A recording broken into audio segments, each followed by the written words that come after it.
স্বাগতম আপনাকে।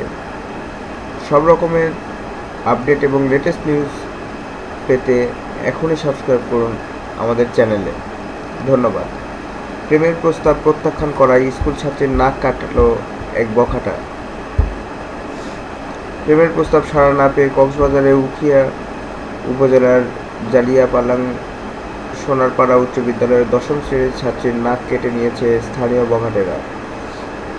গত সোমবার সকালে স্কুল যাওয়ার সময় ওই শিক্ষার্থীর পথে বাধা দিয়ে বখাটেরা ধারালো ছুরিকাঘাতে নাক কেটে দেয়। জানা গেছে, স্কুলে যাওয়ার সময় ১০ম শ্রেণীর ওই শিক্ষার্থীকে নানাভাবে উত্ত্যক্ত করত ওই একই এলাকার মৃত শামসুল আলমের ছেলে মোহাম্মদ ইউনুস ও কলিমুল্লাহ প্রকাশ ও কলিম্মা ডাকাতের ছেলে জামাল উদ্দিন। স্থানীয় সূত্রে জানা গেছে, দুই বখাটে গত ১৫ মে সকালে স্কুল যাওয়ার সময় ওই শিক্ষার্থীর পথে বাধা দিয়ে প্রেমের প্রস্তাব দেয়। এই প্রস্তাব প্রত্যাখ্যান করায় বখাটেদের ধারালো ছুরিকাঘাতে কেটে যায় ওই শিক্ষার্থীর নাক।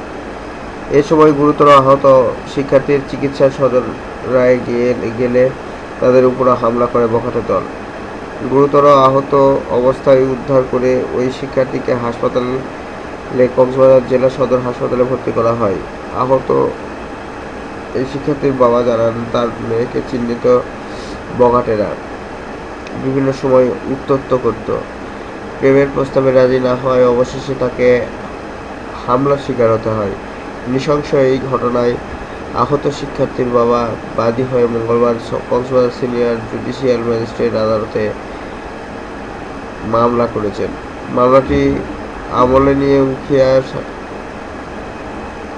থানার ওসিকে দ্রুত ব্যবস্থা নেওয়ার আদেশ দেন আদালতের বিচারক সিরাজুল ইসলাম।